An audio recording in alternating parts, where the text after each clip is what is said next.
Radio H. Me gusta la noche. 19:11, arrancamos Salgan al Sol aquí en Radio H hasta las 21 horas. Estamos con mi amigo Homero Bonafer. Los demás están viniendo algunos. Hoy vamos a tener... Todos, los que robaron que vayan presos. Exactamente. Todos presos. Todos presos. Los que roban, todos presos.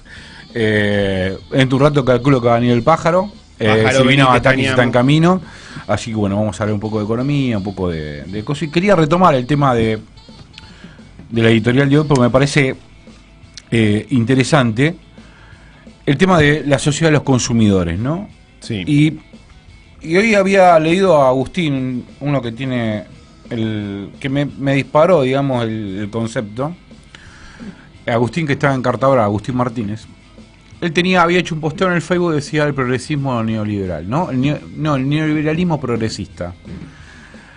Y ahí entiendo, ahí como... sí, pero lo relaciono con la entrevista que hace Monedero a Nicolás Trota, que está en página 12 junto con De Souza, el brasilero, el sociólogo.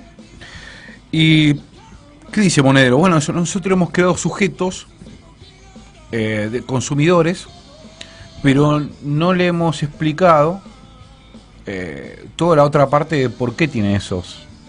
O sea, por cómo llegaron otra vez a consumir, ¿no? Sí. O sea, la pregunta era, creo que es la segunda o tercera pregunta, que dice, bueno, ¿por qué luego de tantos años vuelve, digamos, de años de donde vos otorgaste, diste derecho, generaste otra vez que muchas clases puedan consumir, clases medias puedan consumir, pudiste acceder a un auto, una casa, comprarte ropa, salir a comer con tu familia, ir de vacaciones, un montón de cuestiones? ¿Cómo puede ser que después, luego de 12 años de un gobierno que gobierna para el pueblo, por así decirlo, vuelva, digamos, un gobierno conservador, ¿no? Entonces, ¿qué es lo que ha fallado? Entonces, lo que dice Moneda dice, bueno, creamos sujetos de consumo y no sujetos, digamos, tipos que tengan conciencia social. Creamos un sujeto sujetado. Claro. Y en parte tiene que ver la crítica un poco que se le hace, digamos, al modelo de kirchnerismo, ¿no? O sea, ha creado sujeto de consumo. O sea, sí, de esto se sigue agarrando, digamos, ¿no? Pero no ha cambiado la matriz neoliberal, porque esto es lo que te permite destruir en 3 años todo lo que vos acumulaste durante 12. No cambiás la matriz, digamos, te dedicás a distribuir para un lado o para el otro, ¿no? Sí, yo creo que no se terminó de dar la reflexión hacia adentro de los diferentes sectores y demás. Hace un ratito estábamos hablando de esta cuestión del sujeto, ¿no? De la construcción de ese sujeto desde la salud mental y demás. Algunas patologías lo que hacen es que no hay sujeto, no hay yo. Entonces el desafío desde los equipos es acompañar esa construcción de ese sujeto. Bueno, ese sujeto aparece, ese sujeto que ejerce sus derechos. Sí, ahora, no hay una reflexión de cómo, lo que planteaste recién, cómo llegamos a poder ejercer estos derechos y de que no es de la nada, no fue magia que ejercemos esos derechos, y que los derechos, además de ejercerlos, hay que defenderlos. Que si nos dormimos en los laureles, digamos, en esta puja de poder, no de relación de poder, y van a querer ir quitándonos derechos. Y digamos, lo que hizo el PRO no fue algo de la noche a la mañana. Lo vienen armando y vienen desactivando desde el día cero cada una de las normativas que les permitieron seguir avanzando. Y de repente nos la partieron en el medio y no nos dimos cuenta. Porque fueron de a poquito, de a poquito, de a poquito. Y acá llegó el compañero. El que sabe. ¿Cómo anda, compañeros? ¿Cómo anda, pájaro? ¿Todo bien? Señor Iparma. Che, pero esto se va a la mierda. Veníamos hablando un poco ¿de qué? Por ahí usted nos puede ilustrar mejor, usted que sabe más. Veníamos hablando de esto de que el kirchnerismo ha creado sujetos de consumo, pero no le ha dado, digamos, otras cuestiones que tengan que ver con otros valores que no solo solamente el consumismo. Hoy de la siesta me levanté kirchnerista, pero mire, puede ser que ahora... ¿Y cómo te acostaste? Esa es la pregunta. Claro, puede ser que mañana no. No, pasa que esto habló García Linera la otra vez. Claro, ¿sabes con qué lo retomo? Venía retomando una entrevista que le hacen a Monedero y a Sousa en Nicolás Trota en página 12 está. Búsquenla, interesante, ¿no? Un saludo a Nicolás Trota, un amigo. Bueno, lo que dice, la pregunta era, ¿por qué luego de 12 años, donde vos ampliaste derechos, permitiste el consumo, y creaste movilidad social ascendente, ¿no? Tu casa, tu auto, todo eso terminan votando un gobierno que le quita todo. Más allá del engaño electoral, ¿no? Entonces lo que dice Monedero, interesante es que...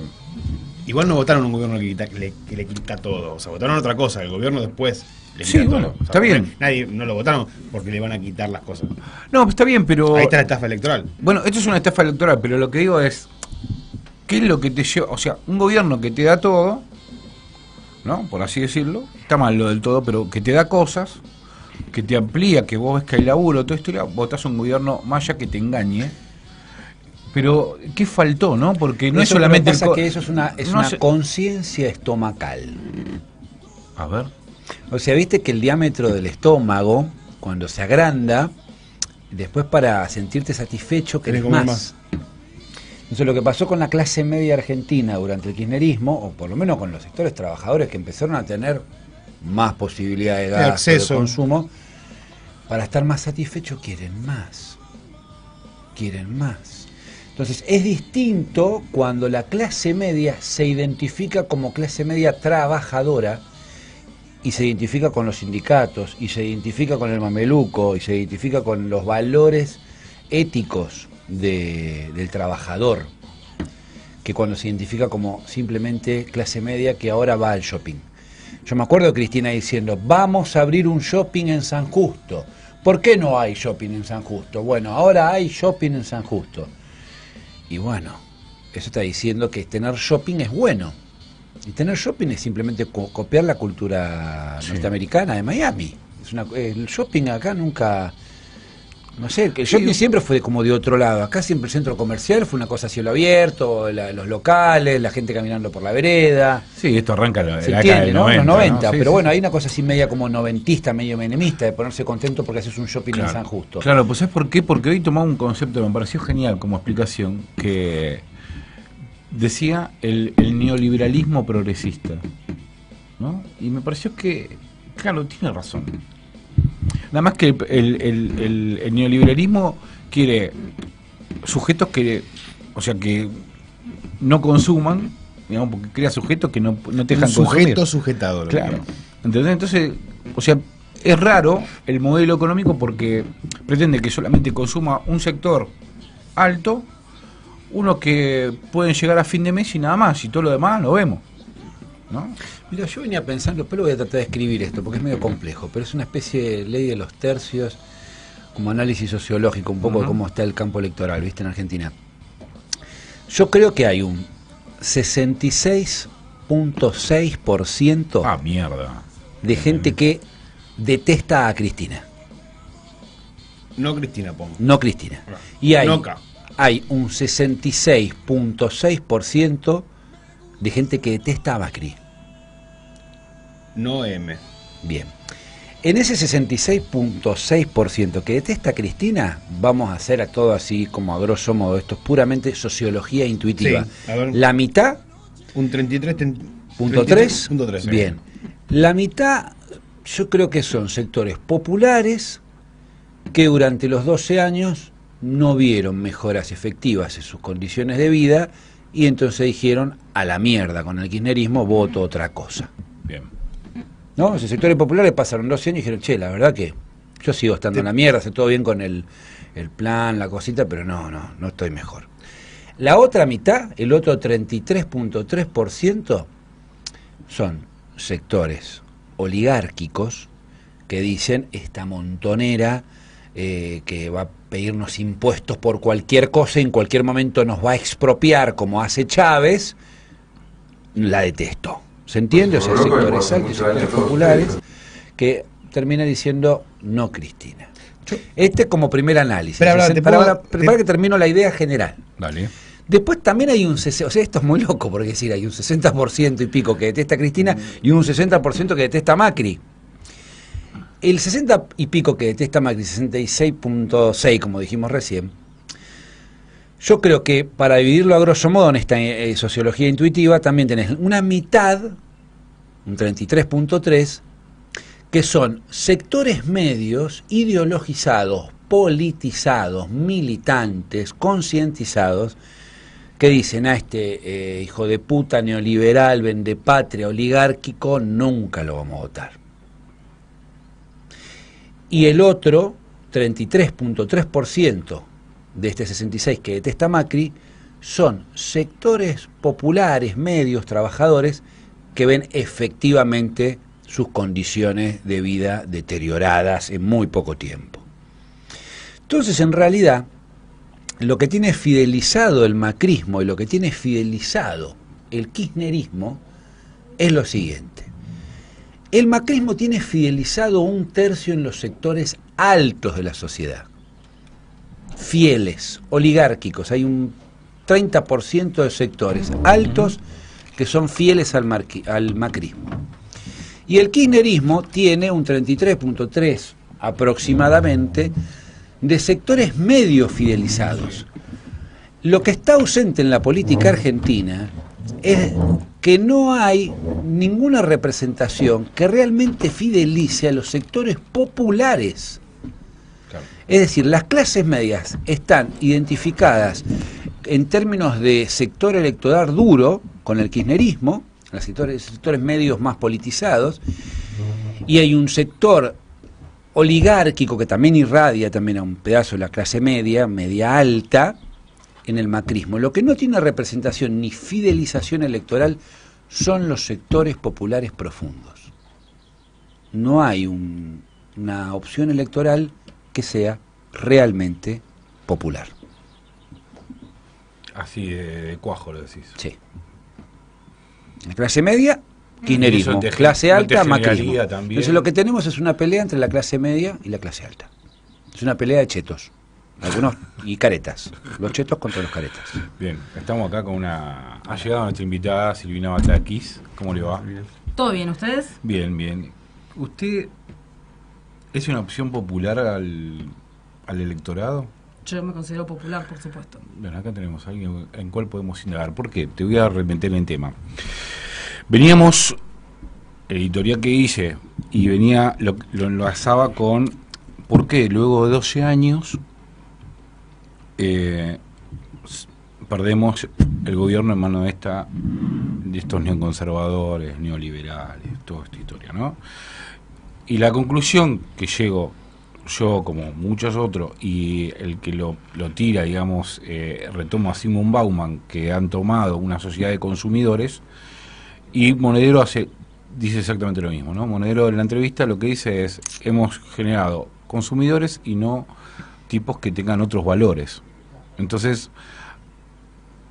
leyendo otro tipo, que lo que tira es el neoliberalismo progresista, digamos. ¿Por qué? Porque ha generado los mismos consumidores que podía generar el neoliberalismo, quizás ampliarlo, por el hecho con un de discurso de izquierda. Exactamente.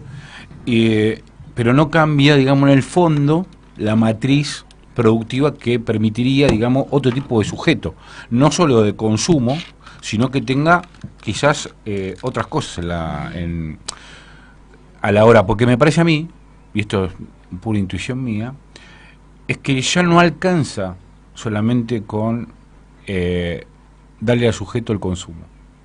Tiene que haber algo más, me parece otro valor, algo de que se sienta orgulloso, ¿no? Un país donde vos decías, bueno, esto no sé, quizás... O sea, que el consumo no puede ser el fin. Tiene que ser claro, un ¿viste? de... me parece a mí que hay algo ahí que lo que se está votando, y lo miro por lo que hace Estados Unidos, por ejemplo, ¿no? Que no están votando solamente por la guita, hay algo más, ¿no? ¿Vos Yo creo que el capitalismo crea consumidores, y el capitalismo es hegemónico a nivel mundial desde la revolución industrial que todos conocemos como que se creó, surgió en Inglaterra, desconociendo lo que sucedió en China, y a partir de eso hay una corriente hegemónica a nivel mundial que es muy difícil de torcer. Entonces, cuando se dice que nosotros hemos creado consumidores y no ciudadanos, también, bueno, en Brasil, por supuesto, creo que es muy difícil ir en contra de esa corriente que es hegemónica a nivel internacional, y lamentablemente se siguen creando consumidores. Yo creo que obviamente desde los espacios donde militamos cada uno de nosotros queremos que se construya otro tipo de civilización donde el ser humano sea más importante que que el valor económico, por supuesto, pero la verdad que esto parece difícil en esta corriente internacional. La crisis internacional del capitalismo del año 2008-2009 todavía, si bien tiene secuelas, pero ya muestra que tiene una regeneración muy rápida. Entonces, la verdad que yo creo que es difícil escaparse de eso por más que uno lo intente. No quiere decir que uno tenga que bajar los brazos. No, ¿y sabes por qué? Y vamos a hacer un tema cortito para retomar este tema después, porque quiero tomar el caso de los consumidores y el otro sujeto que quizás habría que construir o no sé cómo hacerlo, porque en Brasil pasó esto, o sea, venían de Temer, ajustado, o sea, ajuste, y los tipos vueltan a un tipo que va a ir al ajuste peor todavía, ¿no? Y peor con las armas. ¿Qué está pasando ahí? Digamos, porque no alcanza solamente con que vos tengas deteriorado tu poder de consumo, sino que hay algo más. ¿Qué es lo que está... ¿Qué hay en el ambiente, digamos? ¿Qué es lo del discurso, del relato, que está haciendo que la gente vote en contra suyo? Hay que tener nuevos parámetros de análisis. Vamos a un temita y lo retomamos, ¿les parece? Dale. Radio H.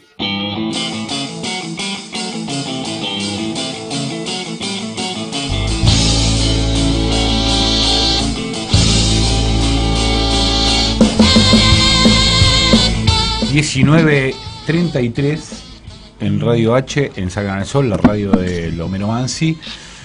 Estamos aquí con Silvina Batakis, hablando un poco de todo, y veníamos retomando un poco, me parece a mí, lo de la sociedad de los consumidores, que conceptualiza Zygmunt Bauman, en el sentido de que ese sujeto es sujeto que se vende a sí mismo, ¿no? En ese sentido lo dice, que ha cambiado. No solo crea sujetos, sino que si vos no te volvés un producto en sí mismo, no se puede sostener este capitalismo neoliberal, actual, no es el de los 90, este es otro. Entonces, si vos te transformás en un producto de vos mismo, lo más probable es que, bueno, te sientas muy mortificado, ¿no? Te deprimas y todo esto. ¿Por qué? Porque está sostenido la idea que vos sos el responsable de que te vaya mal. Claro, la idea sería como vendete. Claro, exactamente. Pero ahí donde tenemos herramientas más filosóficas para entender lo que pasa, si queremos hablar desde un plano superior, para entender este tipo de cosas complejas, ¿no? Si quiere podemos hablar desde un plano más superficial, está todo bien. Es el tema del materialismo el problema. Y el materialismo tiene tanto que ver con la filosofía liberal, el liberalismo, como con el marxismo. Ambas teorías son materialistas. Entonces, un progresismo que está imbuido desde una mirada y una conceptualización de los problemas económicos, como si fuesen problemas keynesianos o problemas de clase o problemas marxistas, o sea, si las herramientas de análisis del progresismo son herramientas del marxismo o de Keynes, es muy probable que los diagnósticos lleven a soluciones que también sean materialistas. ¿A qué me refiero con el materialismo? A no realzar la dimensión cultural y espiritual de los pueblos, sino simplemente generar mayores niveles de ingresos, como si fuese un problema de que, a ver, te lo voy a decir con una frase que te va a sonar conocida, que los números cierren con la gente adentro.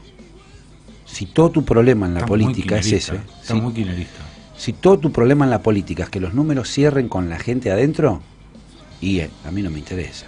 O sea, si es un problema contable, el problema de la Argentina es un problema contable, vas a convocar contadores nada más. Gente que va a hacer nada más que cuestiones numerales. El problema de la Argentina es un problema cultural. Por suerte soy economista, menos mal. Silvi. Estuve a punto de decir economista. Y por suerte el peronismo no es keynesiano, me alegro. Bien, perfecto. Y Néstor tampoco fue keynesiano, por supuesto. Estaba hablando de peronismo, compañero. ¿El tema es el keynesianismo?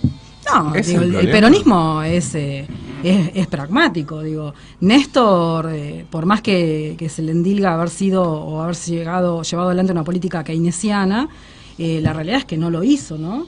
Él vio la oportunidad en el año 2003 de estoquear reservas, de aumentar las reservas, teniendo superávit comercial y superávit fiscal y comercial, los dos, que fue en el único momento en la historia económica de Argentina que se hizo eso, para mejorar el bienestar del pueblo. Digo, y por más que nos gusten o no nos gusten los números que uno ve en la economía, la realidad es que nos terminan afectando, ¿no? Por eso también nosotros hablamos de estado de bienestar y no un estado benefactor, digo, que es lo que el neoliberalismo nos quiere imponer también como cambio de paradigma.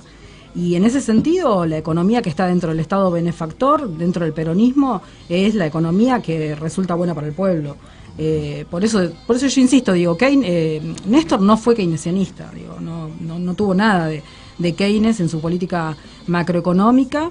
Y bueno, después el derrotero económico a nivel internacional también te impone distintas políticas económicas a nivel internacional que uno por supuesto tiene que tratar de torcer, pero hay una autonomía relativa de parte también del Estado que puede hacer alguna política u otra, y esa autonomía relativa por supuesto tiene que ver no solamente con el mercado internacional, con los capitales internacionales, sino también con las aspiraciones locales y el poder local en cada uno de los gobernadores, ¿no? Silvina, yo te quería hacer, perdón, Gustavo, le quería hacer una pregunta a Silvina, a ver, pero así de malo, porque los superávit gemelos, ¿no? Superávit comercial y superávit fiscal, es algo que yo lo puedo analizar desde los datos duros, ¿no?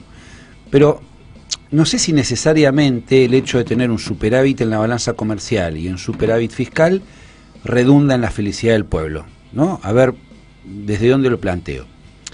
Si yo tengo vamos a hablar de la provincia de Buenos Aires para no hablar del resto del país, ¿no? Pero si yo tengo en la provincia de Buenos Aires extendido un monocultivo sojero que prácticamente produce solamente una commodity, que tiene gran valor internacional. Pero para la producción de ese monocultivo yo tengo deterioro de los suelos, tengo que fumigar con productos que están comprobablemente, que está comprobado que son altamente cancerígenos, que aumentan los casos de cáncer, y que a su vez ese monocultivo me genera ciertas debilidades porque solamente estoy produciendo un solo producto, sí, en términos alimentarios, en términos de soberanía alimentaria es muy peligroso. Y eso, sin embargo, está muy valorado a nivel internacional y me genera un superávit comercial y también me genera un superávit fiscal. Yo puedo leer, bueno, mira, acá aumentó nuestra balanza comercial, acá en el siguiente renglón aumentó la recaudación, pero tengo más gente enferma y tengo un monocultivo extendido en toda una provincia. ¿Cómo pensás vos el tema del monocultivo de la soja en la provincia de Buenos Aires? En primer lugar, digo, lo que más valor tiene internacionalmente no es la soja, ¿no? Es el conocimiento, es la ciencia y la tecnología. Que a nosotros, la división internacional imperialista que hoy tenemos en el mundo, nos diga que tenemos que sembrar, cultivar y exportar el poroto de soja es otra cosa. Digo, pero lo que hoy agrega valor en el mundo es la ciencia y la tecnología. Bueno, pero no es lo que nos dejó el mundo, y hubo un contrafuerte importante en Argentina con la posible ley o el decreto de la 125, que efectivamente era para poder también de alguna forma regular cómo se iba a sembrar la tierra en Argentina, y los zurdos estuvieron a favor del campo, muchos de del campo nacional y popular, incluido el peronismo, también estuvo a favor del campo en ese momento. Cuando vos ponés una retención del 35% de la soja, el 33% de la soja, y ponés el 5% al maíz, el 10% al trigo, lo que sea, estás dando una indicación de cómo tiene que ser cultivada la tierra. Ahora, después de eso, y bueno, sí, por supuesto, uno necesita tener las divisas. Las divisas hoy se generan a través de la innovación, la ciencia y la tecnología. Cuando vos ves ciclos largos, vos ves siglos, cómo avanzó, cómo fue el comercio internacional a través de los siglos, vos vas viendo que va perdiendo valor todos los productos primarios, absolutamente todos los productos primarios, y esto no lo vas a poder revertir nunca. La soja cada vez va a tener mucho menos valor en el total de las exportaciones mundiales. Que nosotros decidamos dejar de invertir en ciencia y tecnología para, en vez de exportar un satélite, seguir exportando soja, bueno, es un problema. Eso es un problema. No, digamos que nosotros tuvimos una política, en el kirchnerismo la política de ciencia y tecnología fue acertada. Totalmente. Pero es la Por misma- ahí es tendríamos la que misma haberlo tienen- reforzado, de Pero hecho. es la misma que tiene el macrismo, si es el mismo ministro. No, para nada. Cuando vos tenés en el Ministerio de Ciencia y Tecnología, por ejemplo, que estás aumentando el 2% su presupuesto y estás aumentando los servicios de la deuda, los intereses de servicios de la deuda, un 100%, claramente habla de cuál es la decisión política de este gobierno. Pero- que vos tengas una persona que continúe en el cargo simplemente porque le gusta la silla, porque quiere tener un sueldo, no quiere decir que tome las decisiones en materia de ciencia y tecnología. A mí, A qué sé ver, yo, me ¿cuál parece es tu que postura? Lino Barañao, estando en un gobierno progresista, tenía una forma de encarar Perdón, pero el gobierno de política Cristina no era científica. progresista, ¿no? Era peronista. Un debate. Interesante, es una discusión, Es una pero discusión. bueno, Pero está bien. es una discusión.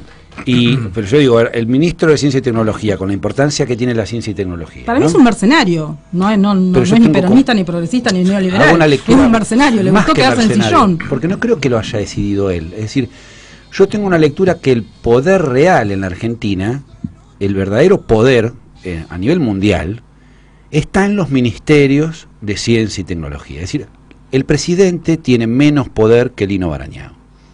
A esto voy. Es decir, el verdadero poder, el poder real, pasa por la política científica, que es la que define la política industrial, que es la que define las patentes genéticas, que es la que define la política de defensa. O sea, la política científica en un país define muchas más cosas que el muñeco que está en el simulacro, en el escenario haciendo de presidente. ¿Y en qué país Entonces, eso? Porque en Argentina no sucede, ¿no? El mismo ministro de Ciencia y Tecnología, en dos gobiernos tan diametralmente distintos ideológicamente, no creo que haya sido una decisión del ministro de decir yo me quedo acá.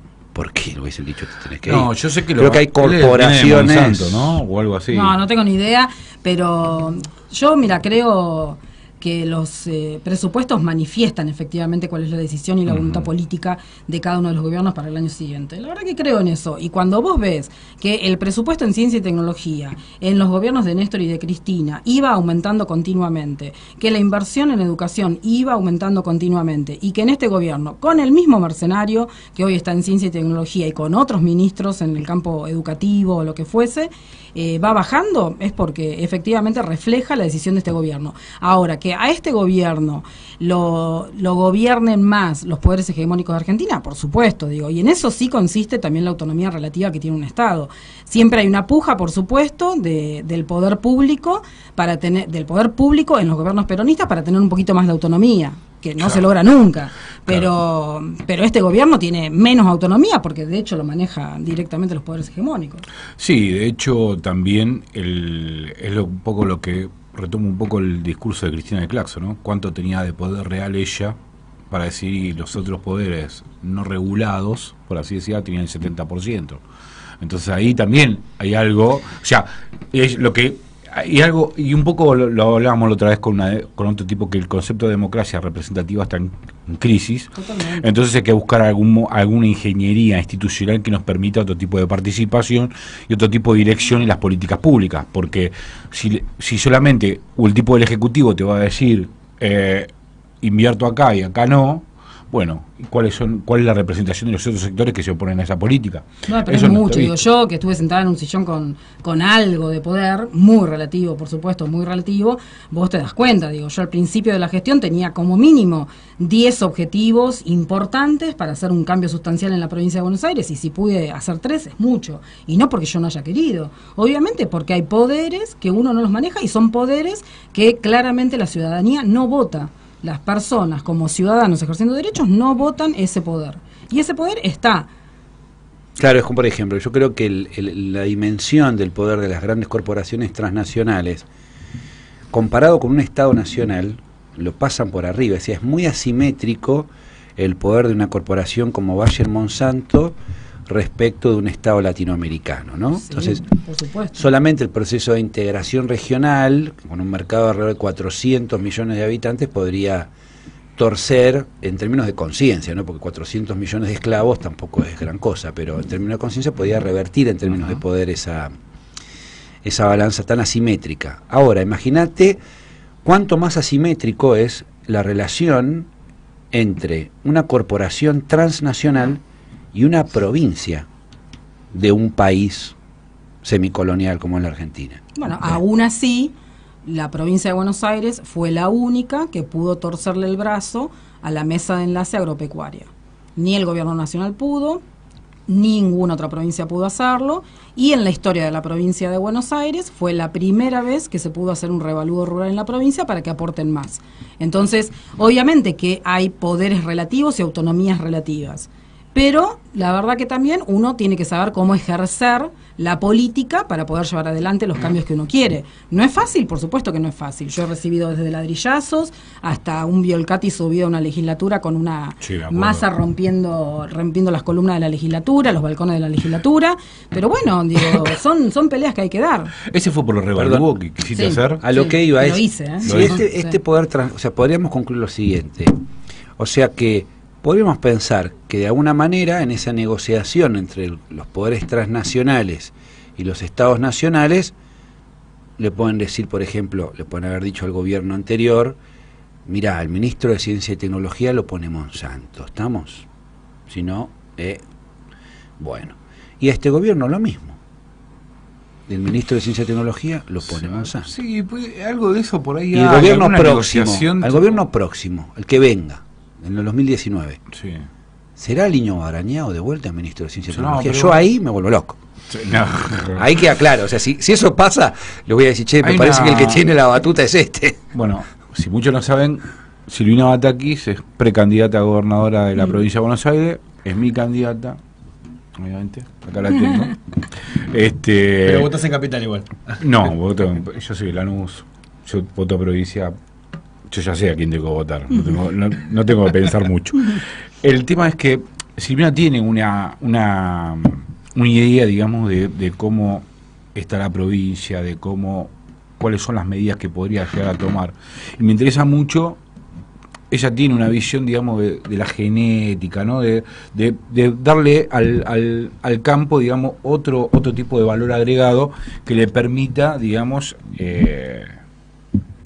le permite a la provincia, digamos, pegar un salto de calidad en la producción, podría decirse. Sí, a ver, en primer lugar, en la provincia de Buenos Aires, en el paso que yo tuve, en la experiencia que yo tuve, nunca sentí ni pareció que hubiese venido un ministro designado por otra persona que no fuese Scioli, ¿sí? Así que en ese sentido, digo, no sé cómo será a nivel nacional, no hace muchos años que no participo de un gobierno nacional, en el Ejecutivo Nacional, así que no lo desconozco, pero en la provincia de Buenos Aires los colegas con los que trabajábamos, la verdad que ninguno parecía haber sido puesto por una corporación internacional o por algún sector económico en particular de la provincia de Buenos Aires. Digo, no, por eso digo, desconozco cómo es a nivel nacional o cómo fue a nivel nacional, sí, pero en la provincia... En este gobierno, el de Macri, por ahí sí, porque son amigos, ¿no? Sí, amigo, bueno, obviamente, entonces te el ministro de Agricultura, en ese sentido sí se ve, quizás... No, pero en la provincia de Buenos Aires ahora también, ¿eh? El ministro de Industria es de Techín, digo, esto es así, digo, no cabe ninguna duda.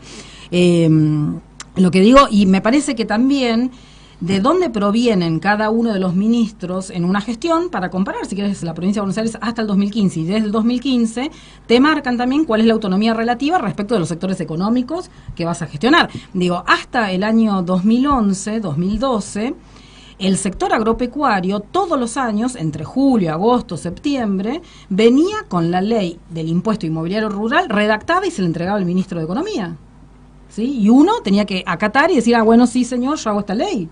Hasta que llegamos nosotros, que dijimos, no se hace esta ley así, y desde el 2012 veníamos peleando para hacer el revalúo, hasta que finalmente pudimos hacerlo, desde el 2012 no, desde el 2010 veníamos peleando para hacer el revalúo, y finalmente pudimos hacerlo en el año 2012, y hasta el 2008 venía al campo directamente y te presentaba cuál era la ley impositiva que ellos querían, y se hacía eso.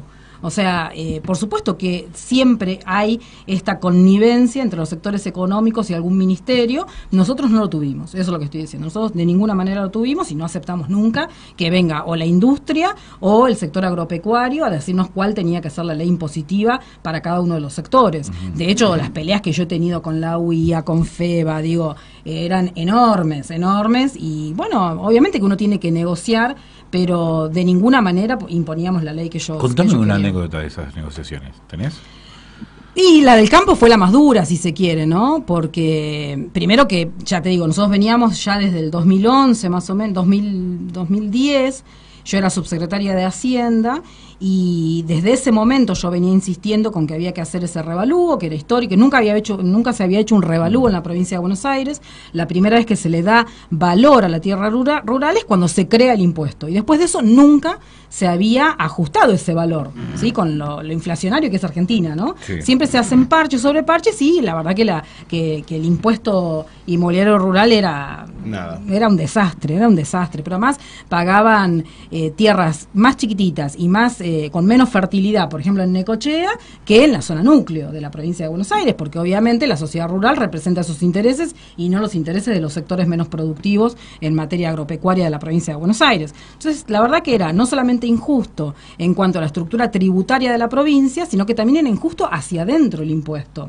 Y bueno, yo venía peleando esto hace mucho tiempo, como subsecretaria de Hacienda, también cuando Alejandro Arlía era el ministro de Economía, y no parecía que tuviésemos el poder para poder implementarlo. En el año 2012 creo que más que una buena negociación, simplemente fue ver la oportunidad de poder llevarlo adelante. Creo que el campo durmió en ese momento y llegó la ley a la legislatura sin que se den cuenta, lo cual por supuesto después hizo que todo fuera más virulento dentro de la legislatura, ¿no? Sí, me acuerdo la foto de Biolcati. No, fue tremendo, de Biolcati, subida a una columna de la legislatura, de la entrada, pero adentro en el recinto, en uno de los balcones, alguien también de la mesa de enlace con una masa rompiendo los balcones. Digo, la verdad que fue una locura. Eso fue bastante traumático, pero la verdad que yo recuerdo también que antes de que fuese la sesión final, el día anterior, voy a la oficina de catastro, que es la que se encarga de hacer revalúo. Ellos hacen revalúo continuamente, por supuesto, no es que un día deciden hacer un revalúo, viven haciendo revalúo.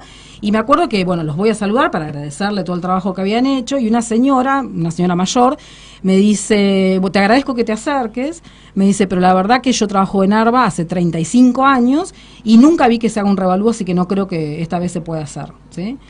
A ver, hacer el revalúo se hace, que después se implemente por ley es otra cosa.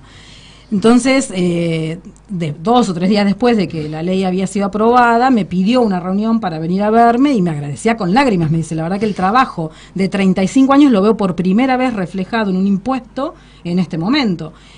O sea, la verdad que fue, si se quiere, como lo más importante. Y yo en ese momento decía, la verdad que me puedo ir tranquila de este ministerio con la tarea hecha. Y me acuerdo que, de hecho, el boletín oficial, cuando lo recibo, lo encuadré y lo tenía, ¿viste?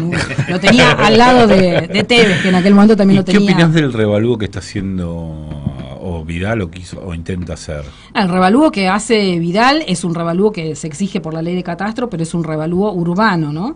Ajá. El revalúo urbano, por supuesto, es mucho más fácil y más injusto de hacer que el revalúo rural, porque no hay una mesa de enlace de las 6 millones de partidas que tiene la provincia de Buenos Aires. Claro. Es como que cada uno de los contribuyentes tiene que pagar y no le queda otra, y la verdad que generó una diferencia muy fuerte con el resto de las provincias.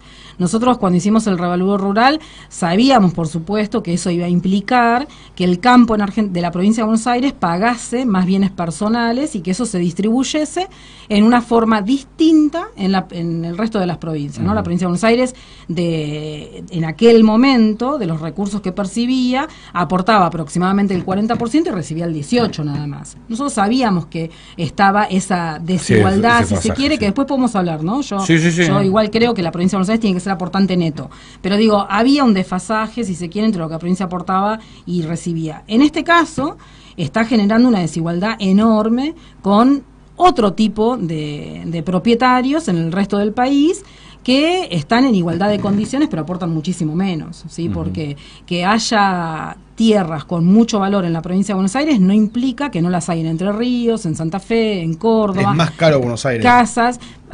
Depende, casas en Salta que son muchísimo más caras que la provincia de Buenos Aires. El tema me parece a mí que es el de la provincia de Buenos Aires, la cercanía con el puerto que tiene, ¿no?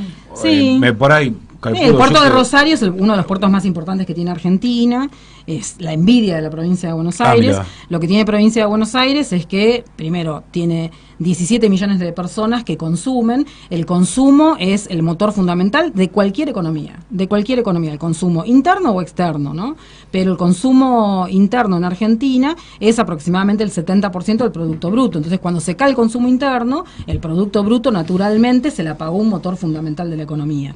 Y esto es así en todas las economías del mundo. Cuando el 40% de la población vive en la provincia de Buenos Aires, eso genera una oportunidad totalmente distinta a una provincia que puede tener un territorio, por supuesto, más chico que la provincia de Buenos Aires, pero puede ser muy grande como Santa Cruz, pero que tiene 1 millón de habitantes nada más. Claro. Entonces, el motor de la economía que tiene la provincia de Buenos Aires y otras provincias es muy distinto. Y por otra parte, el 55% del valor agregado industrial del país también está en la provincia de Buenos Aires. Eso hace que la provincia de Buenos Aires naturalmente tenga que generar recursos propios y que tenga la obligación de generarlos. Porque sería mucho más fácil desde la provincia de Buenos Aires decir los recursos que se generan en la provincia de Buenos Aires que me los devuelvan automáticamente. Entonces la provincia de Buenos Aires recibiría 40% de la coparticipación a nivel nacional, a diferencia de lo que recibe el 18%, que es lo que pedía Vidal básicamente. Claro, o sea, el grado de formación de la Argentina es impresionante, es un país deforme. Es que es el federalismo de la No, ¿qué Argentina? federalismo? No existe. Es Por un eso. país macrocefálico, raquítico y macrocefálico. O sea, es un país cabezón, con un cuerpo diminuto, un cuerpo flaquítico, digamos, de alguien raquítico, con una cabeza gigante. O sea, la provincia de Buenos Aires, si quisiera hacerle un favor a la Argentina, debería estar dispuesta a distribuir su población y su capacidad industrial. Pero no es que esté dispuesta a distribuir. Si uno no genera las capacidades en el resto de las provincias, naturalmente se producen estos procesos migratorios porque son las otras provincias o muchas localidades en el interior de la provincia de Buenos Aires, porque esto se replica hacia el interior de cada provincia, pasan a ser expulsoras de población. El desarrollo equitativo en materia territorial tiene que ver con generar oportunidades en todo el territorio. Irlanda es un país, obviamente que no es comparable con Argentina, pero lo menciono más que nada por el proceso que está generando para lograr nuevamente ser imán y atraer población hacia las tierras rurales. Eso me interesa. Ha generado contratos, por ejemplo, con Japón para exportar directamente alimentos ya producidos en platos, ya directamente para el consumo, pero con la garantía de que están realizados en las granjas con un proceso específico.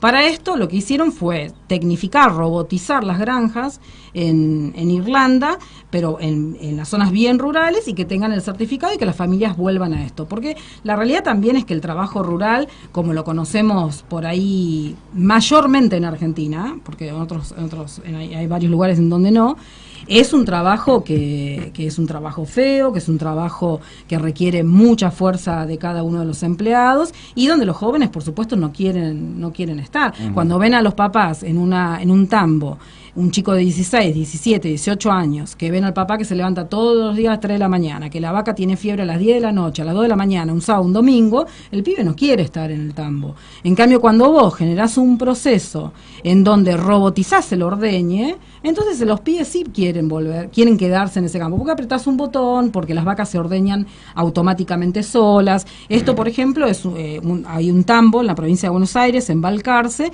que va a ser el primer tambo robotizado de Argentina. Lo lamentable, y yendo por ahí a tu pregunta, es que esta robotización nosotros la estamos importando. Argentina, que produce las vacas o la carne más de las más preciadas, o que hemos sabido construir un sello respecto de nuestra carne, estamos importando genética bovina desde Colombia. Estamos importando biotecnología para generar el trigo que necesita Italia. Y estamos generando una importación de robótica para el ordeñe cuando podríamos haberlo hecho nosotros. O sea, esto es un poco lo que hablas vos, Pájaro, a veces, ¿no? Con el tipo del desarrollismo y la industrialización. Desarrollismo unitario, le agrego ahora.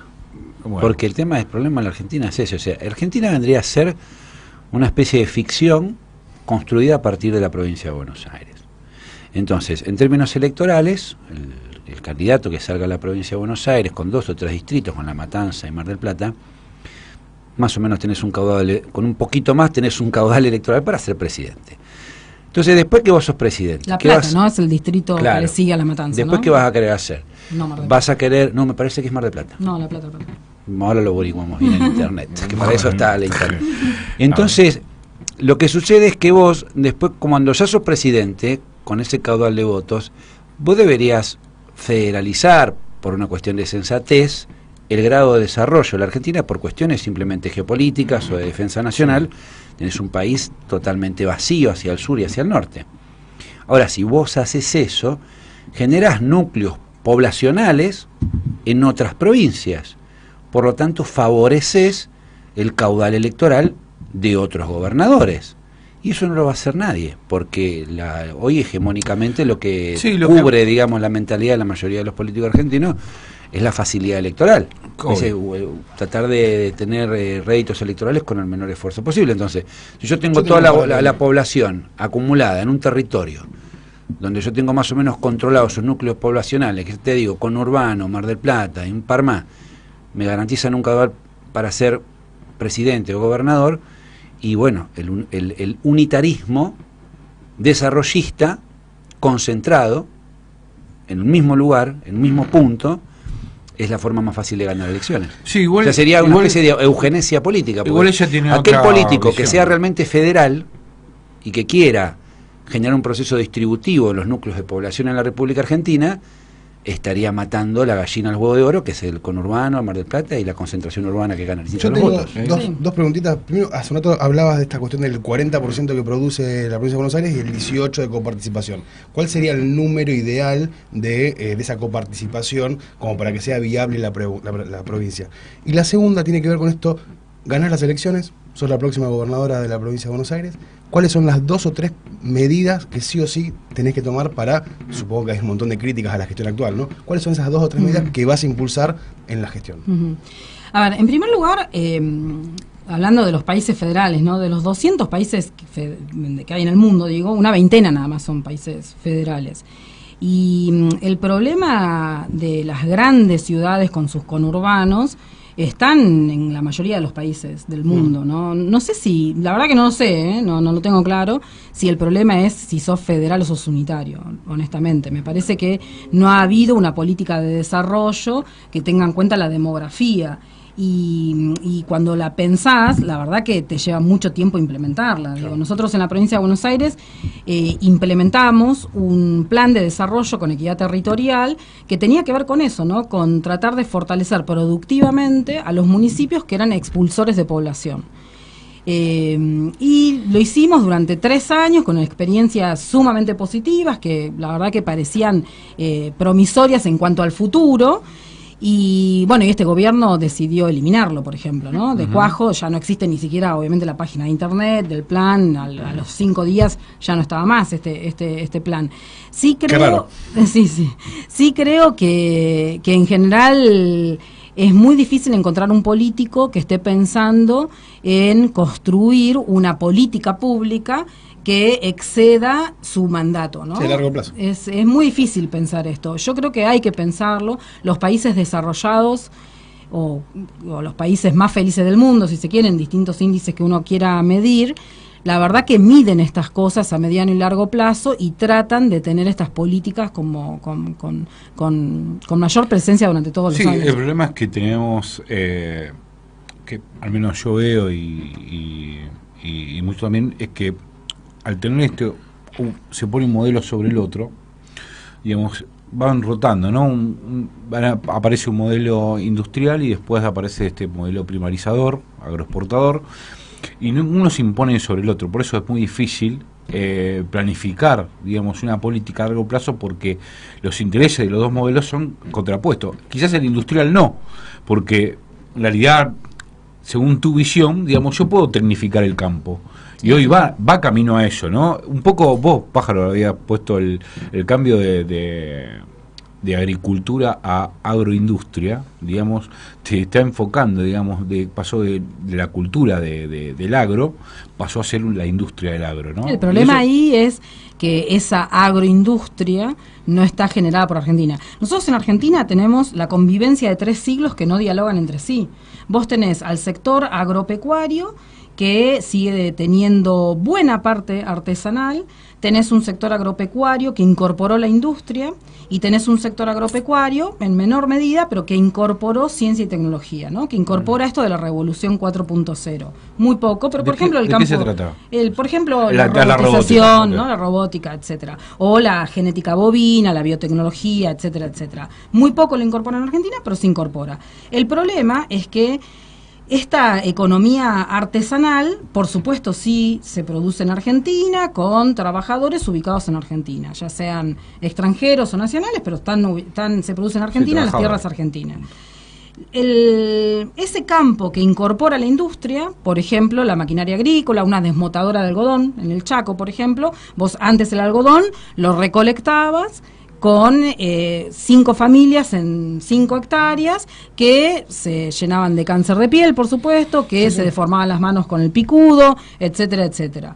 Y ahora tenés una máquina con una sola persona que levanta todo el algodón. Y la verdad, bienvenido, porque la verdad que era un trabajo de mierda. Bienvenido. Ahora, esa máquina, antes la producíamos en Argentina, hoy se importa. Entonces, esa producción agropecuaria industrializada, no sé si nos sirve tanto, digo, está buenísimo porque no generamos ese trabajo de mierda, pero por otra parte, esa maquinaria la estamos importando. Entonces tenemos una falta de diálogo entre la industria y el campo para lograr el salto a la agroindustria con producción propia. ¿Y qué hacemos con las otras 4 familias? Ni que hablar con la genética bovina, con la biotecnología o con la robotización. Todo eso no se produce en Argentina. Claro, y yo me pregunto, ¿no? Porque ponerle tenemos, vamos al campo del algodón. Una familia con una máquina, un tipo.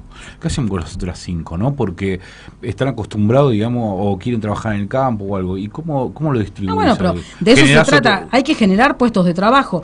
La maquinaria agrícola genera puestos de trabajo, no solamente para la persona, si la produciríamos nosotros, no, por supuesto, no solamente para la persona que se capacita para manejarla, sino también en cuanto a los servicios de mecánica, a la producción metalmecánica.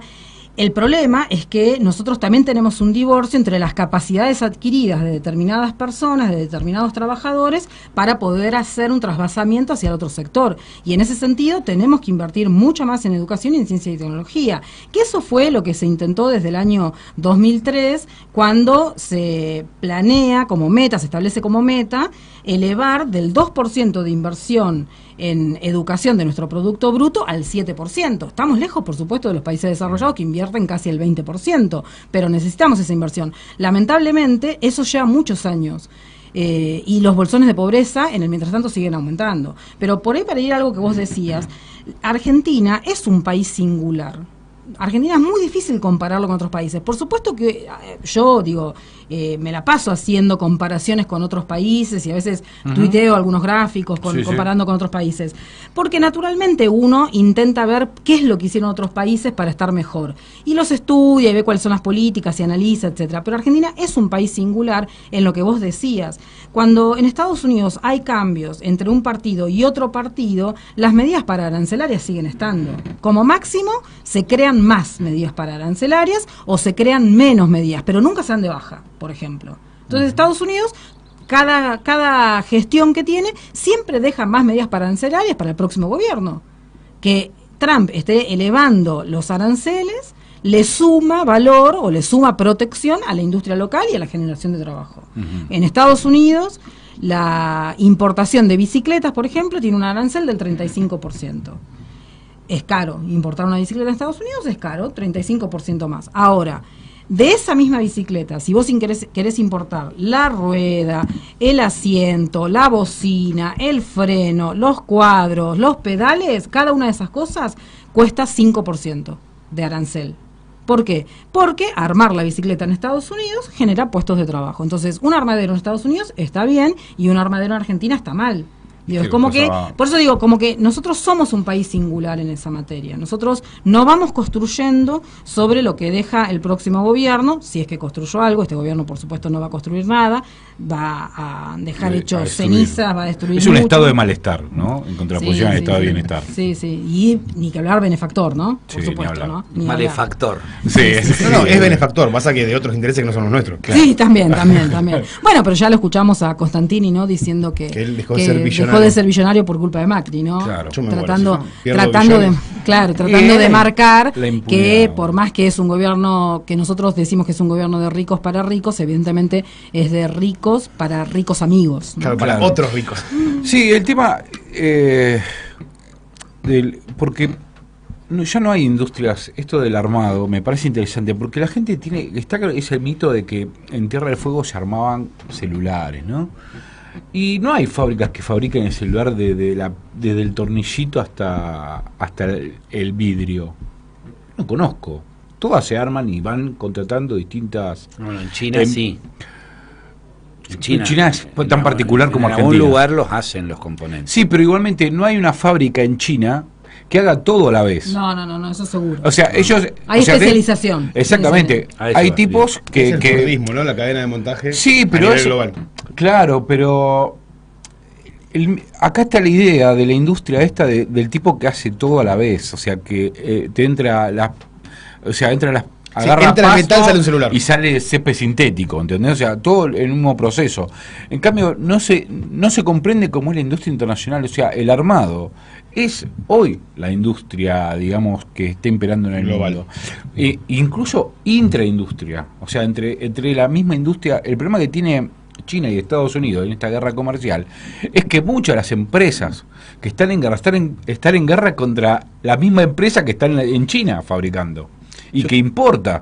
Sí, vengo pensando A ver. en un cambio de enfoque, la quería aprovechar a la compañera para preguntarle algunas cosas, es el tema de los puertos de la provincia de Buenos Aires. El 50% de la proteína vegetal del mundo sale por los puertos del Río de la Plata y están todos privatizados. ¿Qué política piensa darse en función de eso, ¿no? Que no es un problema menor? Es decir, el tema de la privatización de los puertos y de cómo se resuelve ese problema para el comercio. Sí, la provincia de Buenos Aires tiene puertos que dependen del Ejecutivo directamente, ¿no?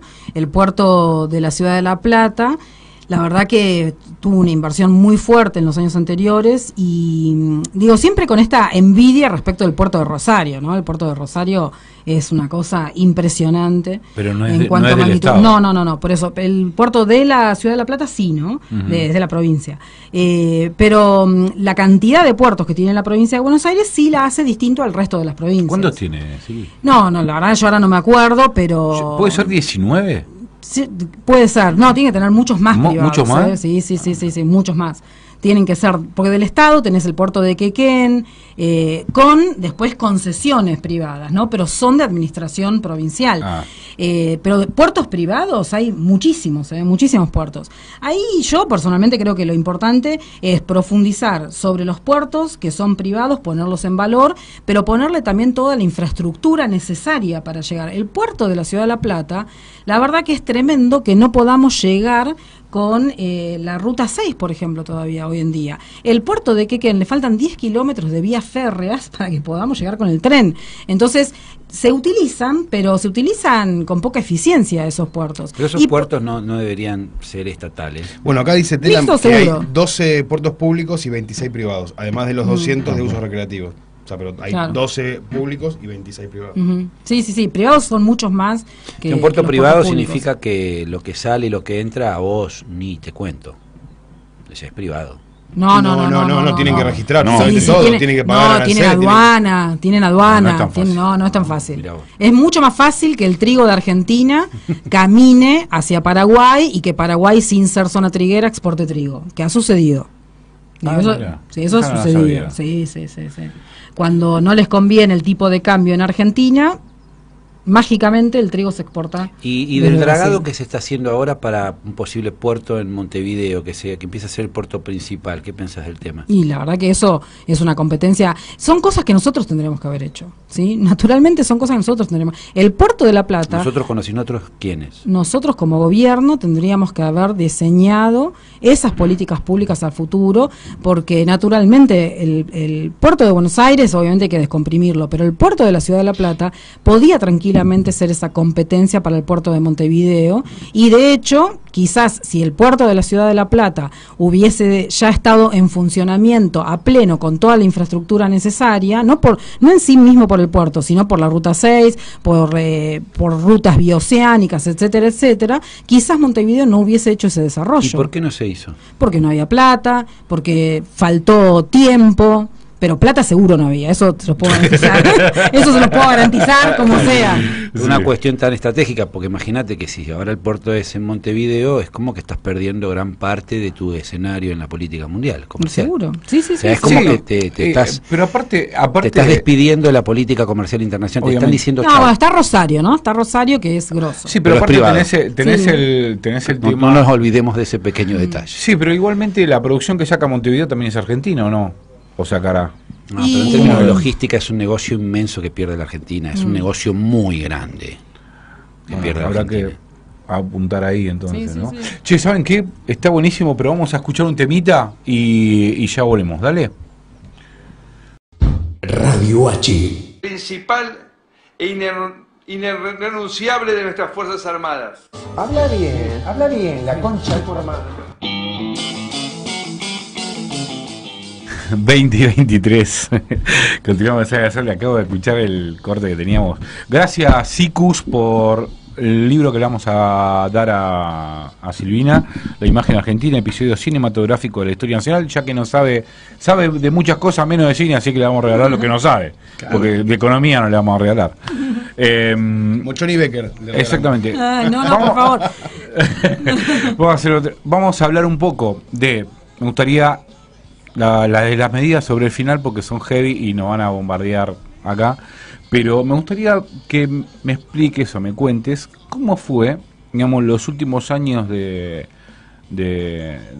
tu época en la gobernación, digamos, como ministra de Economía. ¿Por qué la provincia por ahí parecía que no arrancaba o no estaba a la altura, digamos, de lo que pasaba en la nación? Y yo, como una explicación, digamos, de por qué pasaba eso, porque a muchos, como a mí, consideraba que la gobernación no estaba a la altura, digamos, de lo que pasaba en el país, pero era mi percepción. ¿Qué pasa? Yo más o menos estudio, me gusta la política, me gusta la economía, empiezo a entender y me gustaría que entendía por qué pasaba, pero bueno, quizá lo puede explicar Silvina. ¿Algún comentario de lo que ves hoy en la provincia de Buenos Aires que está haciendo... No te diría bien porque no está haciendo nada bien, pero como lo está viendo y las medidas que ibas a tomar en caso de tomar? Esto en dos minutos. Suma. Tenés 2 minutos. Claro, rápido. No, a ver, los 4 años de gestión a los que me tocó a mí estar a cargo del Ministerio de Economía fueron los 4 años de menor cantidad de recursos transferidos desde el gobierno nacional a la provincia, mirados desde el año 2004, ¿sí? Los menores, ¿sí? Comparado con ese 2004-2011 y con los 3 años que ya transcurrieron de la gestión de Vidal, más lo que está previsto en el presupuesto. Los menores en materia de recursos y bastante, mucho más bajo que todos esos años. Y la verdad que, por supuesto, con muy pocos recursos, uno tiene que hacer malabares, por supuesto, y yo siempre digo, ¿no?, que la administración la administración de recursos en general, uno debería evaluarla también en base a la cantidad de recursos que obtiene. Hoy la gobernadora Vidal tiene muchísimo más recursos de lo que teníamos nosotros en los últimos años, pero también en la primera gestión de Daniel Scioli, y sin embargo está haciendo mucho menos. Impresionante, ¿no? ¿Y en qué se va la plata? Se va mucho en servicios de la deuda, ¿no? La provincia tuvo un endeudamiento vertiginoso en estos 3 años. De hecho, fue noticia en medios especializados a nivel internacional, junto con el endeudamiento que tuvo el gobierno nacional, y hoy hay que pagar los intereses. Digo, esto es así, hay que pagar los intereses de la deuda. Porque en el siguen boletín, pidiendo una vez por mes deuda, sale algo, y para el presupuesto del año que viene pidieron una autorización de deuda de 102.000 millones de pesos, sobre un presupuesto de 900.000 millones. O sea, es mucho, la verdad que es mucho, pero además, lo que yo decía antes, ¿no?, el concepto intereses de la deuda en la provincia, este presupuesto 2019 respecto al presupuesto 2018, crece 99,98%. Y el Ministerio de Ciencia y Tecnología crece solamente 2%. Okay. ¿Y con la provincia de Buenos Aires? ¿Y cuánto es el porcentaje de intereses en el En el presupuesto, digamos, en el Producto Bruto Provincial. La deuda total en el Producto Bruto Provincial hoy es del 11%. El stock de deuda. Nosotros en el año 2017 el stock de deuda era del 12% y se había reducido a menos del 8%, es decir, una reducción del 50%. Genial. Hoy por hoy es aproximadamente 11%, solo 3 años. Lo que nosotros nos tardó 8 años reducirlo, este gobierno lo volvió a repetir en solamente 3 años. Esto no quiere decir que nosotros no hayamos emitido deuda. Yo siempre insisto con esto, ¿no? Porque parece como que no emitimos. La verdad que pagamos más de lo que emitimos, pero también emitimos deuda. Y la deuda no es mala ni buena per se, siempre y cuando sirva para bienestar de la población, para agrandar la estructura productiva y con eso generar puestos de trabajo, etcétera, etcétera. El problema es que hoy la estructura productiva de Argentina, de la provincia de Buenos Aires en particular, se achica. Hoy decíamos que el valor agregado de la provincia de Buenos Aires es del 55% o era del 55% del total del país. Entonces, cuando uno tiene una política del gobierno nacional que asiste a la desindustrialización, por supuesto le pega mucho más a la provincia, porque es donde está concentrada la industria, y más todavía al conurbano bonaerense. Entonces, tenemos una política de endeudamiento con una política de asistencia a la desindustrialización, un achicamiento productivo y una pérdida de puestos de trabajo, ¿no? Se perdieron 100.000 puestos de trabajo industriales en Argentina en este tiempo, cierran 9 pymes por día en Argentina. Entonces uno dice, ¿para qué la deuda? Y la verdad que hasta ahora la deuda ha sido simplemente para que se fugue y se pague intereses. Sí, para la bicicleta financiera. Vos hoy decías que nos hemos convertido de vuelta en un modelo agroexportador, y yo diría que más que agroexportador es financiero, ¿no? Por supuesto también agroexportador, pero sobre todo financiero, porque incluso el sector agropecuario invierte en el sector financiero. Cuando vos permitís que un exportador del sector agropecuario, de la soja, por ejemplo, no liquide la soja en abril, en mayo. Liquidar la soja quiere decir, bueno, la vendés. Pero además de eso, después cuando la vendés, decidís no liquidar los dólares. Tenés como dos instancias, ¿no? No liquidás los dólares, esos dólares se quedan en el banco. Y dejarlo afuera encima. Los dejás afuera o están en el Banco Central en una cuenta tuya, pero podés, con esa posibilidad de tener esos dólares dentro del Banco Central, hacerle un golpe financiero al país. Entonces, la verdad que el sector agropecuario también es parte de ese sector financiero. Entonces, hoy el país es más financiero que otra cosa. 2 medidas. Primero, yo también digo, ¿no? El contexto macroeconómico tiene que ser distinto para que uno pueda implementar medidas que sean de inclusión, de progresividad, de creación de trabajo, ¿no? Y sobre todo de creación de trabajo. Entonces, a nivel macroeconómico, uno necesitaría por lo menos 3 medidas. A nivel macroeconómico, a nivel nacional, 3 medidas que tienen que ser revertir las 3 medidas que tomó este gobierno en diciembre del año 2015. Una la dijimos recién, esto de que los exportadores tengan la posibilidad de liquidar cuando quieran las divisas, no pasa en ninguna parte del mundo. Uno de los roles del Estado, cuando uno habla en materia de finanzas públicas, el rol del Estado en la economía, desde las finanzas públicas, es lograr la estabilidad macroeconómica. Y para lograr la estabilidad macroeconómica, cada uno de los países administra, regula, planifica, la palabra que ustedes quieran, las variables económicas más importantes. Esto no quiere decir que nosotros regulemos la misma variable que Estados Unidos, que Dinamarca, que Chile, que Australia, pero sí las principales variables son reguladas. En Argentina una de las principales variables es el tipo de cambio, porque afecta a toda la economía. Entonces ese tipo de cambio se puede regular, se puede lograr cierta estabilidad si uno también administra cuando el sector exportador tiene que ir a la divisa. Eso rápidamente tiene que volver. Por otra parte, los capitales especulativos también generan inestabilidad en la economía nacional por las tasas de interés, por el tipo de cambio. En Chile, por ejemplo, los capitales especulativos pueden ingresar, pero tienen que quedarse estacionados en el país 2 años como mínimo. En Argentina se pueden quedar 3 horas, hacer unas ganancias enormes e irse. Esto también hay que revertirlo. Y por otra parte, la política comercial también hay que revertirla, ¿no? Este gobierno que vino a decir que teníamos que tener una política de inserción internacional inteligente con estas 3 medidas, ha hecho todo lo contrario, ¿no? Entonces, nosotros tenemos que pensar en medidas pararancelarias, como por ejemplo las que tiene Estados Unidos, pero que nos sirvan a nosotros, ¿no? Cuando en Estados Unidos uno dice, bueno, las importaciones textiles están permitidas, pero se puede importar solamente ropa que sea desde el talle 56 en adelante, y ese talle del 56 en adelante puede ser solamente en rojo, turquesa, fucsia, amarillo, la verdad que los que tenemos un poquito de sobrepeso andamos de negro.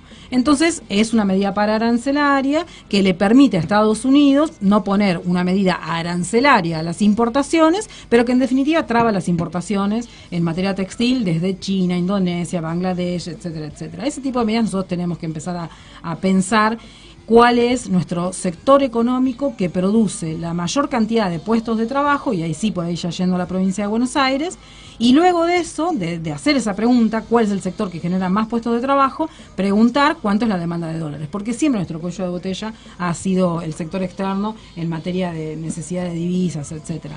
Pero tenemos que hacernos esas preguntas. Estados Unidos, por ejemplo, ahora acaba de implementar una medida paraarancelaria para la importación de autos desde México, desde cualquier país, pero básicamente lo hace por México, que es que se pueden importar autos siempre y cuando el salario incorporado en cada uno de los componentes que tiene el auto sea exactamente el mismo que tiene un estadounidense.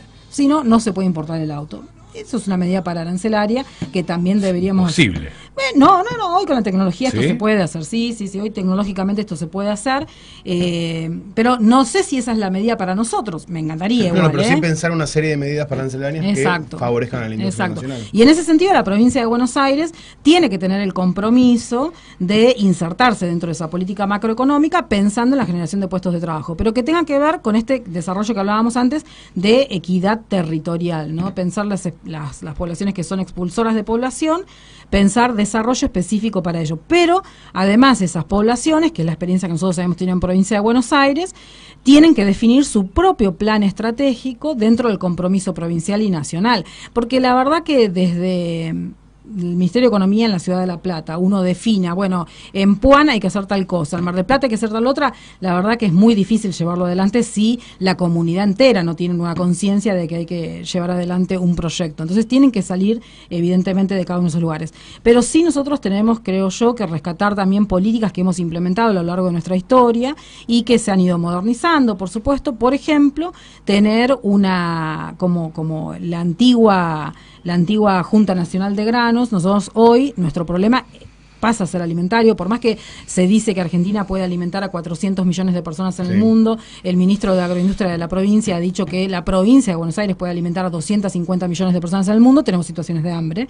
Entonces, nosotros necesitamos tener una oficina nacional, una oficina provincial de alimentos que de alguna forma regule esos alimentos, pero condicionado a la cadena productiva. A la cadena productiva que mancomunadamente con la ciencia, con la tecnología, genere puestos de trabajo en la provincia, garantizando precios asequibles dentro de la canasta básica. Y esto se hace, por ejemplo, en Mendoza con la vid, por supuesto, ¿no?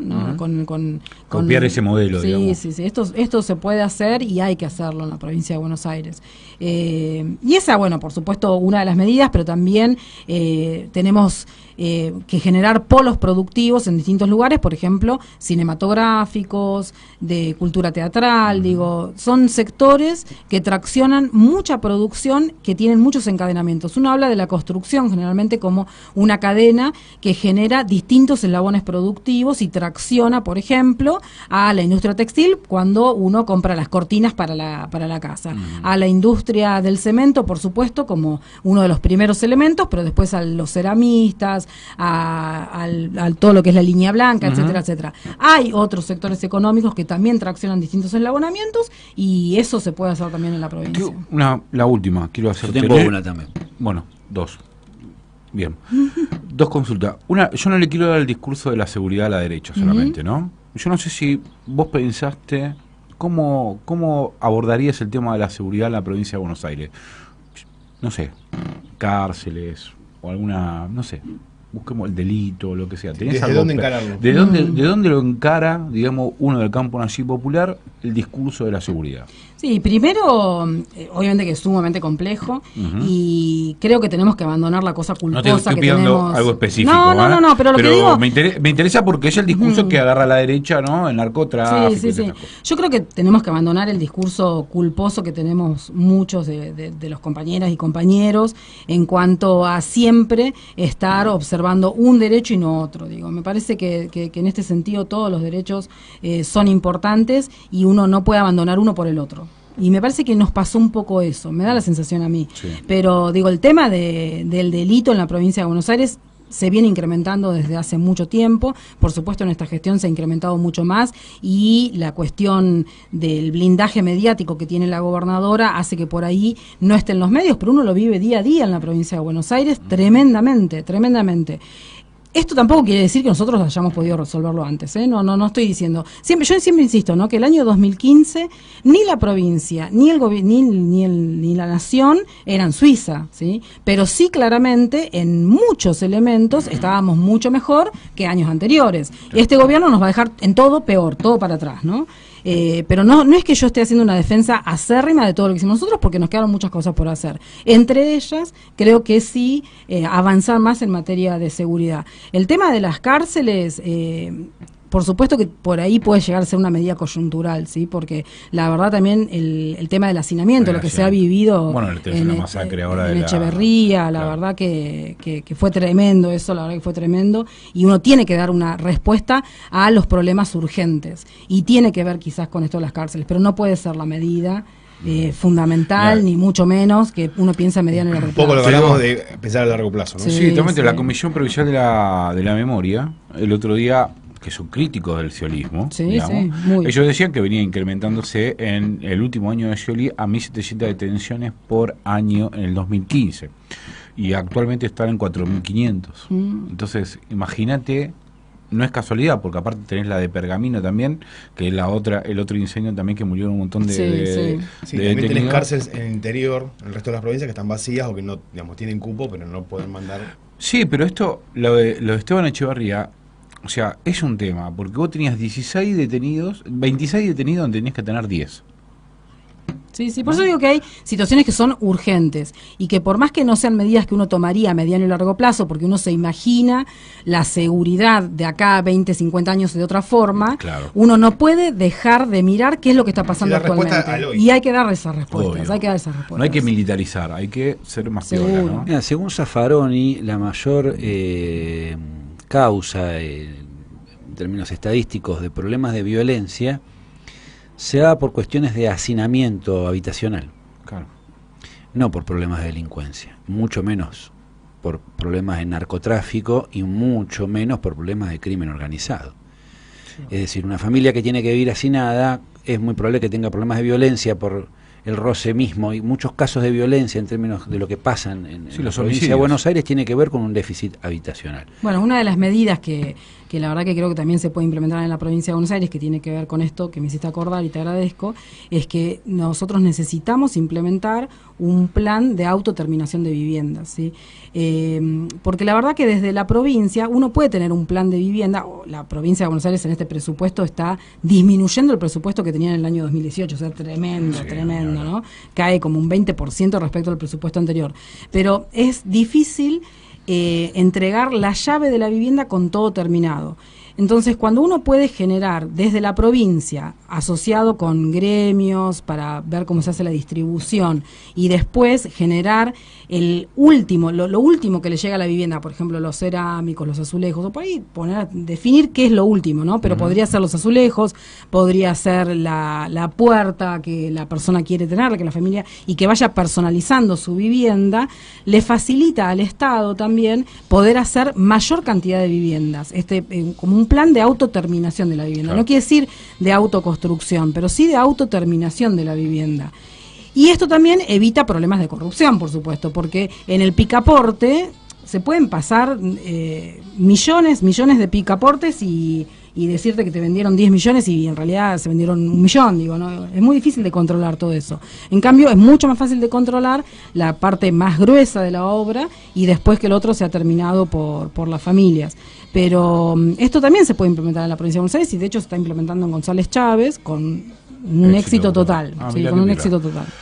La pregunta que yo te quería hacer, antes de que te olvides, Gustavo Paura, era que ¿cómo vos evalúas el tema de las inundaciones? Si en la provincia de Buenos Aires, que recurrentemente hay un problema de inundaciones, eso está vinculado con la producción, el tipo de producción de siembra directa que va haciendo que pierda absorción los suelos de la provincia de Buenos Aires. Incluso creo que en algún momento se intentó discutir una ley de suelos, de protección de suelos, pero no sé en qué quedó.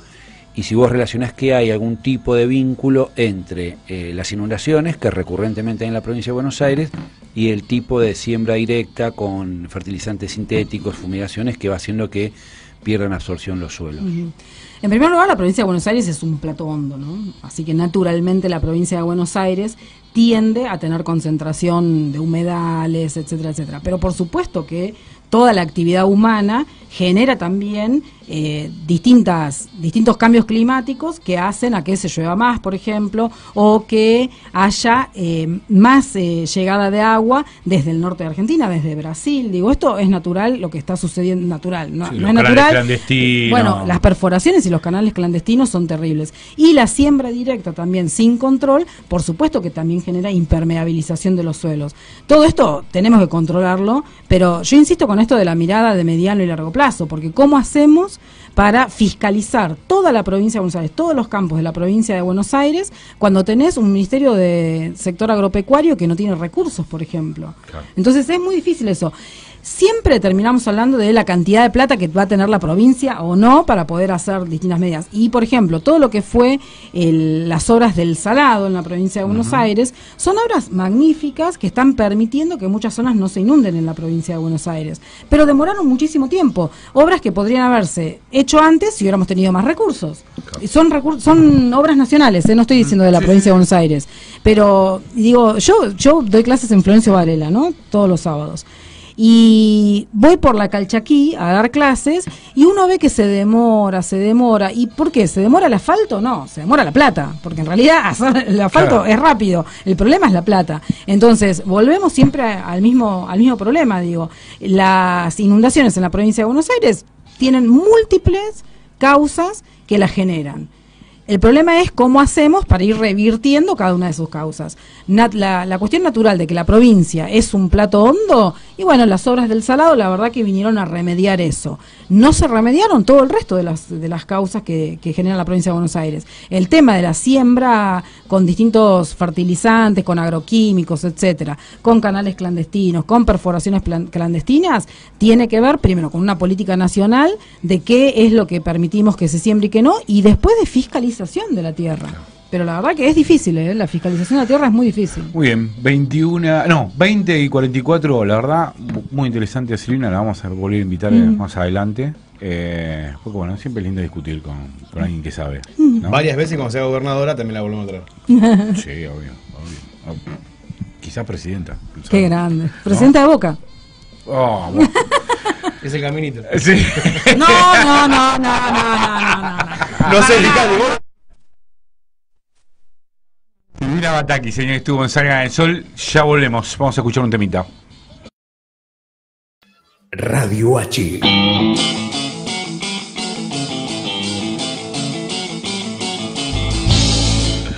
Yo no te puedo creer. No te puedo creer que pusiste. Eugenio Martínez en la operación técnica y Edison Burbano ahí como coequiper. Atrás está Anita Schuma y Ana Amor y lo veo a Grillo, anda por ahí. Está Grillo también ahí. Está Grillo por ahí, Néstor, no sé si anda por ahí, pero bueno, un abrazo grande.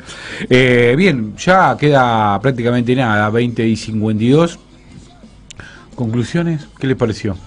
No, que hay mucho para pensar y repensar, y que el país que nos deja en esta gestión va a ser muy difícil recuperarlo, pero bueno, necesitamos más que candidatos un proyecto y un modelo. Me parece que es el momento para poder pensar eso, ¿no? ¿Qué modelo de país necesitamos, queremos y es posible? ¿Pájaro, amigo? Sí, que el candidato es el proyecto. ¿Así es? ¿El candidato es el proyecto? Sí. Bueno, Pero no las personas. No era así, no era la consigna, el candidato es el El proyecto. candidato es el proyecto, pero usted dice que las personas no. No importa. Tengamos un proyecto.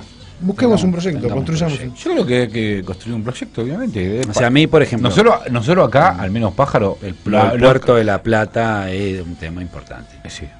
Entonces, que si, por ejemplo, si nosotros como comunicadores, con la responsabilidad que eso tenemos a nivel social, no instalamos los temas fundamentales que deben ser tenidos en cuenta para los habitantes de la provincia de Buenos Aires, y lo único que hacemos es ver quiénes son los candidatos, terminamos como haciendo juego a una cultura que es la cultura del espectáculo, la cultura de instalar nombres, la cultura de instalar caras, no discutimos nada. Entonces, a mí me parece que lo central es el proyecto que los candidatos tienen para solucionar los problemas de la provincia de Buenos Aires. Por eso me pareció muy interesante la entrevista. Hablamos de cosas importantes. Sí, obvio. Y me parece que así debería ser, que los candidatos digan qué van a hacer y nosotros decirles qué también creemos que habría que hacer. Sí, a mí me parece, Silvina es una mina muy frontal, que tiene, yo la verdad la traté, no mucho, pero las veces la traté, me parece una interesante política. De técnica sabe mucho, es una mina que sabe mucho de economía, y tiene, obviamente, proyectos interesantes. Por eso también, yo no le había escuchado hablar de seguridad. Me parece que es algo que se apropiaron, digamos, ese discurso a la derecha y no nos permite a nosotros, como esta cosa de la culpabilidad. El tema de ¿no? la seguridad es un tema estratégico en términos de toda la región, porque es el discurso con el cual se presiona a las Fuerzas Armadas para intervenir en la seguridad interior. Entonces, la instalación de problemas de seguridad por encima de los problemas soberanos es la agenda internacional para América Latina. La agenda del poder internacional para América Latina es que nosotros hablemos de problemas de inseguridad y no problemas de soberanía. Claro. Por eso Eso es generado por... Claro. O sea, las usinas de pensamiento de Estados Unidos quieren que, por ejemplo, en las elecciones de la provincia de Buenos Aires se hable más de inseguridad que de puertos. Claro. Entonces, si nosotros tenemos una elección donde nuestros propios candidatos hablan más de inseguridad que de puertos, perdimos.